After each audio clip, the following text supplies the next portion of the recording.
Cinderella's Story. Once upon a time, in a land far, far away, lived a beautiful girl named Cinderella. After Cinderella's kind mother died, her father married Lady Puffy. Lady Puffy had two arrogant, jealous, and quarrelsome daughters, just like herself. They would fight for hours, even over something as simple as a hairbrush. Ah! Stop it! I said stop it! Give it back! It's mine! No! One day, Cinderella's father had to take a long journey. Lady Puffy took this chance to give all the hard work in the house to poor Cinderella. Cleaning the whole house, carrying wood to the fireplace, and preparing meals took up all of Cinderella's time. Despite her hard work, Lady Puffy and her daughters were cruel and proud. Mother, Cinderella is filthy. Don't let her eat in the same room with us. Don't let her sleep in our room. We're having nightmares. You heard what my beautiful daughters have said. Go and find a place to sleep in the attic. Poor Cinderella settled in a dusty old room in the attic. Out of her small window, she looked down to the garden. And from time to time, she would talk to a snow-white pigeon. Why, hello, sweet pigeon. As the days went on by, while cleaning up her room in the attic, Cinderella met two little mice. Who are you little guys? Hi, I'm Cheddar. I am Mozzarella. And I am Cinderella. You little guys love to eat cheese, don't you? I will prepare a delicious meal for you. Yes. We are starving. We haven't been able to go to the kitchen for hours. There is a mean, hairy, sharp monster down there. That nasty cat, Papu. First thing tomorrow morning, I'm going to prepare a delicious breakfast for you two. The next morning, Cinderella went to the kitchen without making any noise. The mean cat, Papu, waited in front of the tiny mouse hole in the kitchen to hunt Cheddar and Mozzarella. Cinderella silently took some pieces of cheese and headed to the attic. But then, Lady Puffy's daughters caught her. What are you holding in your hand? And where are you going with it? It's just some cheese for breakfast. Mom! Cinderella is stealing our food. I'm stealing? I would never steal anything. A thief and a liar. What an evil girl you are. The little mice went downstairs and started to run around the kitchen to scare the evil sisters. Ah! Oh no! A mouse! There's a mouse in the house! Mom, I'm scared! Not one mouse, it's two! Ah! Lady Puffy was just about to catch the mice when there was a knock at the door. The royal ambassador arrived. His Majesty the Royal Prince has prepared a grand ball at the castle tomorrow night. All the young ladies around the country are invited to this ball.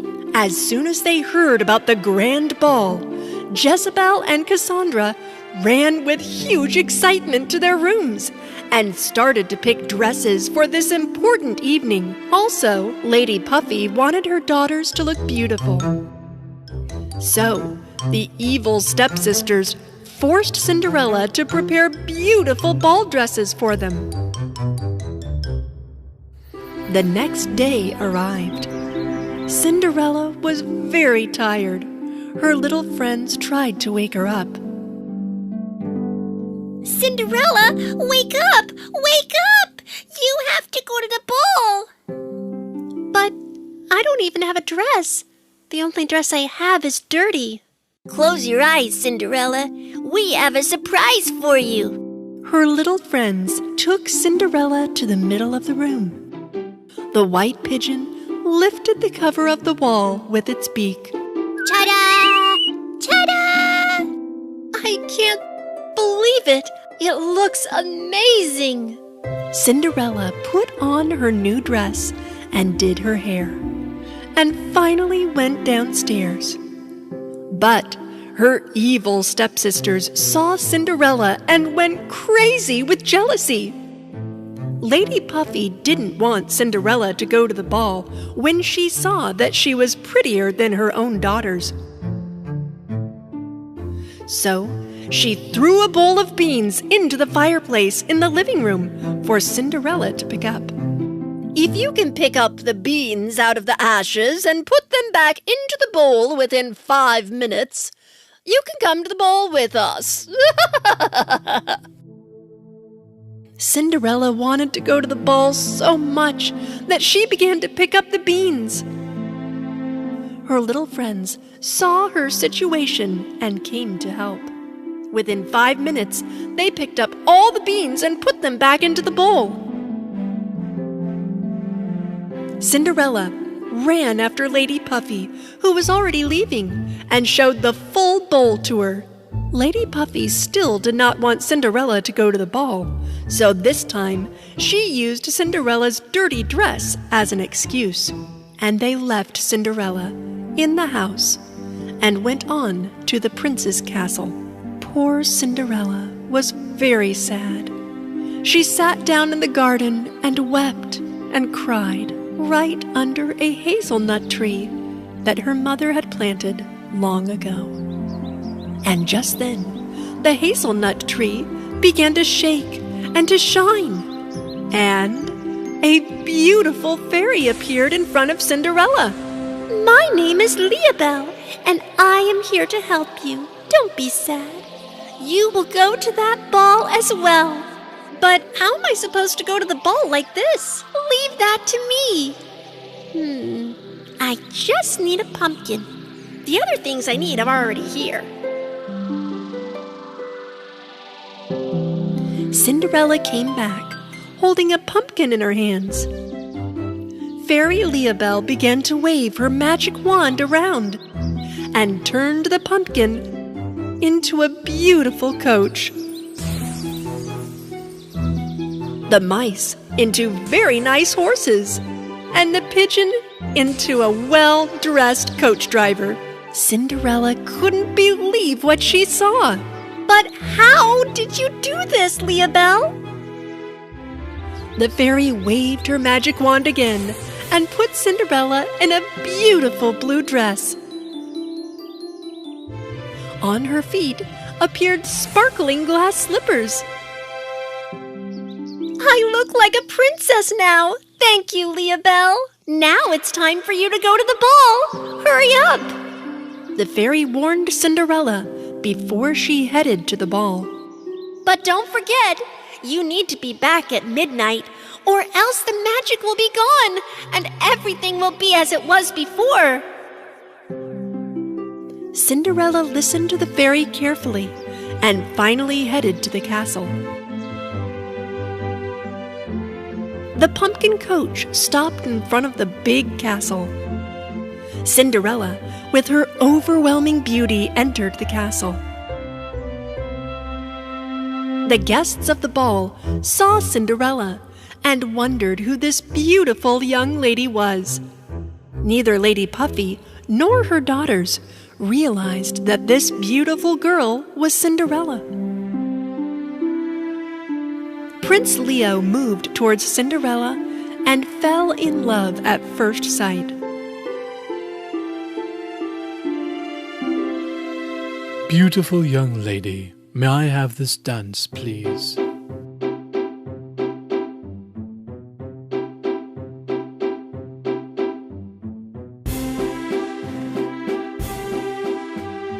Cinderella was mesmerized by the magical dance with Prince Leo, so that she forgot about the time. When the clock was just about to strike 12, she remembered the fairy's warning. You need to be back at midnight or else. Cinderella left the prince back and ran out of the castle quickly. Where are you going? I don't even know your name. Cinderella ran down the castle's stairs and all of a sudden lost one of her glass slippers. Unfortunately, she did not have time to go back and take it, so she ran to the coach as fast as she could and left the castle. Find the beautiful owner of this lost slipper. If necessary, every girl in the country shall try on this shoe. As soon as the clock struck 12, everything turned back to what it was before. Cinderella went back to her room in the attic. She thought about the magical night she had had with Prince Leo and realized that she fell in love. But it seemed to be impossible that the prince would recognize her with her old dirty clothes. Time passed, and the prince had a huge mansion built next to the castle for the precious glass slipper. All the young girls living in the next country visited this place to try the slipper on.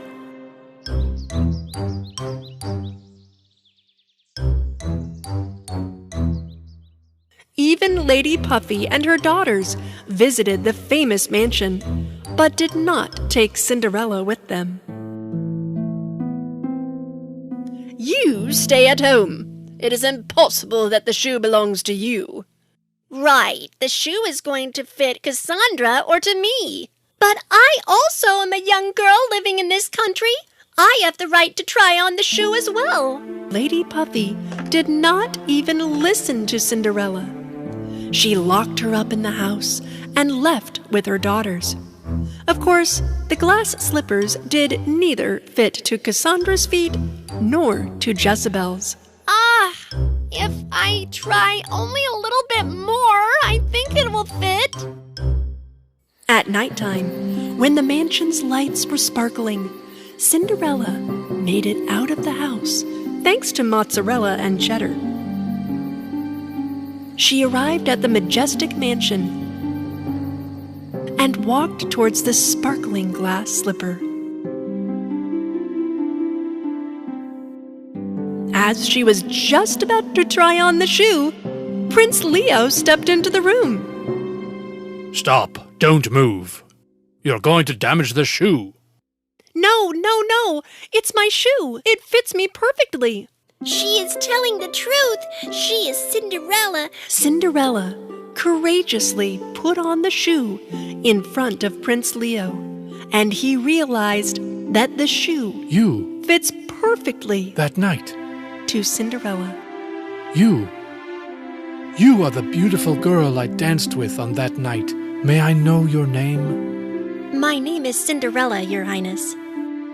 Will you marry me, Cinderella? Cinderella happily said yes to the prince, whom she fell in love with.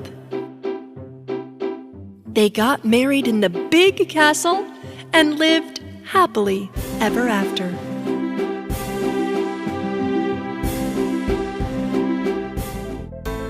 Dear Miss Little Mermaid, you don't know me yet. This is Vega, you all should be afraid. I'll follow you till the end.